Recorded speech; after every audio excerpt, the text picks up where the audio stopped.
नमस्कार, आप देख रहे हैं पायनियर हरियाणा और मैं हूं आपके साथ Anika Maheshwari. Faridabad chamber of commerce and industries की वार्षिक आम सभा का आयोजन 30 जून 2022 को होटल पार्क प्लाजा में किया गया। इस वार्षिक आम सभा में कई महत्वपूर्ण फेरबदल किए गए ताकि चैम्बर की गतिविधियां और अधिक सुचारू रूप से चल सके। इसी को लेकर आज प्रेस वार्ता का आयोजन किया गया। बैठक में चैम्बर की नई कार्यकारिणी का गठन किया गया। सर्वप्रथम एक सलाहकार एवं निर्देशन मंडल के गठन की घोषणा की गई। पूर्व प्रधान सर्वश्री MP Rungta, JP Malhotra, Ramesh Jhanwar, TC Dhawan को निर्देशन मंडल का सदस्य घोषित किया गया। मंडल का कार्य चैम्बर की नीतियों एवं कार्यों में सलाह देना रहेगा। मीटिंग में HK बत्रा को वर्ष 2022 से 2024 के लिए सर्व समिति से पुनः प्रधान चुना गया। रोहित रुंगटा इस काल के लिए महासचिव चुने गए। इसके साथ ही प्रदीप मोहंती को वरिष्ठ उप प्रधान और देवेंद्र गोयल, योगेश गुप्ता, शैलेंद्र वोहरा और RC खंडेलवाल, संदीप सिंगला को उप प्रधान और सुनील गुप्ता और संदीप गोयल को संयुक्त सचिव और CA रजत मंगला को सर्वसम्मति से कोषाध्यक्ष चुना गया। इसके अतिरिक्त 12 कार्यकारिणी सदस्यों का चयन भी किया गया। इस अवसर पर संदीप सिंघल ने वर्ष 2021 से 22 की बैलेंस शीट प्रस्तुत की, जिसे सदस्यों द्वारा पारित कर दिया गया।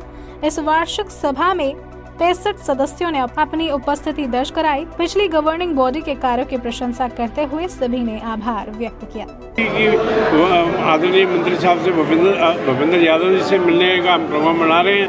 आदरणीय CM साहब को भी लेटर द्वारा डाल रहे हैं कि जनरेटर की अपना हमें परमिशन दी जाए और चेयरमैन कंट्रोल बोर्ड CAQM भट्टी साहब को भी नहीं हमारे CAQM के उनको भट्टी साहब को भी और हमारे राघवेंद्र राव जो हरियाणा पोल्यूशन कंट्रोल बोर्ड के चेयरमैन है उनको भी हम कॉन्टैक्ट में रहेंगे और अपना जो है अपना उम्मीद है ये इस बार जो पिछले साल समस्या आई है कम आनी चाहिए। ये मामला ये है कि गवर्नमेंट GST काउंसिल मेडिकल कुछ खर्चे पे GST लगाने जा रही है। जो 5,000 से ऊपर के बेड हैं उस पर अपना GST लगाने का विचार कर रही है, जो कि बड़ा हॉट टॉपिक है और डिस्कशन के अंदर पाइपलाइन में है और उम्मीद करते हैं कि अगले मीटिंग में फैसला ना हो जाए। लेकिन 5,000 से ऊपर का कमरा तो आज हर हॉस्पिटल में ICU का एडमिट हो गया, GCU में एडमिट हो गया तो वो तो 5,000 से ऊपर बनेगा ही बनेगा। उस पर तो टैक्स का बर्डन पड़ेगा आम आदमी आने वाले टाइम में वो ना पड़े। एटलीस्ट हॉस्पिटल की तो एक एसेंशियल सर्विसेज में है, तो दवाइयों का और हॉस्पिटल का कोई ऐसा हर एक को जरूरत रहती है हमेशा और इसके ऊपर ऐसा बोझ नहीं डालना चाहिए।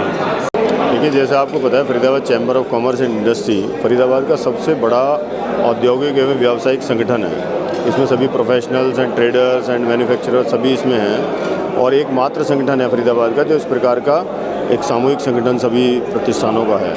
तो हमारा हमेशा प्रयास रहता है कि हम समाज को, उद्योगों को जितना भी बेनिफिट दे सकते हैं, सरकार और प्रशासन और उद्योगों के बीच में जो एक पुल अपने आप को हम कहते हैं बनाने का प्रयास रहता है।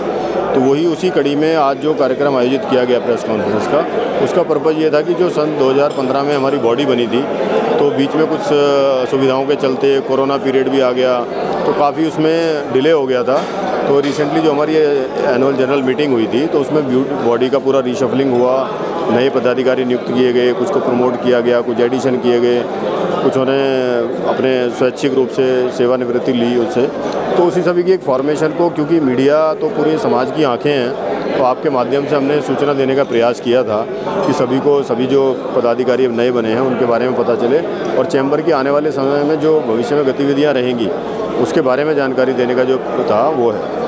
आज जो विशेष रूप से जो था उल्लेख वो यही था कि आने वाले समय में जो चैम्बर के कार्यक्रम होंगे उसके बारे में आप सभी के थ्रू जानकारी देना। तो अभी क्या कुछ नया देखने को मिलेगा? जैसे कि अभी आपने कहा कि पिछला कुछ टाइम कोरोना काल का रहा तो इतनी सारी कुछ चीज़ें हो नहीं पाई, अब काफ़ी समय सुधर चुका है, तो क्या कुछ नया देखने को? देखिए, जहाँ तक बात है कि पिछले कोरोना काल में कुछ समस्याएं भी ऐसी हैं उद्योग जगत के समक्ष कि जिनके निदान के बारे में हमने प्रयास भी किए थे, लेकिन चूँकि अब हम उन समस्याओं से निजात पा चुके हैं कोरोना से, तो पुनः हम दोबारा से अपनी एक नॉर्मल लाइफ पे लौट रहे हैं। तो हमारा कोशिश ये रहेगी कि जो कोरोना काल के दौरान जो समस्याएं उत्पन्न हुई थी, जिनसे उभरने में कठिनाइयाँ आई उद्योगों को और व्यापारिक जगत को, उसको दूर करने का प्रयास करें। और जैसे आने वाले समय में अभी जनरेटर्स को लेकर के एक इश्यूज़ आ रहे हैं कि गैस जनरेटर पे जाना है, लाइट का एक प्रॉब्लम रहता है, या रिसेंटली आपने सुना हो कि स्टेट में एक पॉलिसी लागू हो रही थी 75% रोजगार की।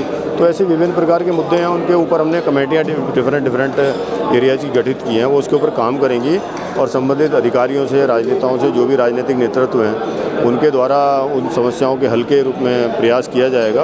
और कोशिश ये रहेगी कि जो सदस्यों को जो भी लेटेस्ट अपडेशन रहती है गवर्नमेंट की, क्योंकि अगर आप पिछले कुछ समय से देखें तो सेंट्रल गवर्नमेंट भी काफ़ी सारे कानूनों को रिशफलिंग कर रही है, बना रही है, उसमें चेंजेस ला रही है। तो हमारा प्रयास ये रहेगा कि बिल्कुल अपडेट रखें सभी को, ताकि किसी को किसी प्रकार की असुविधा ना हो।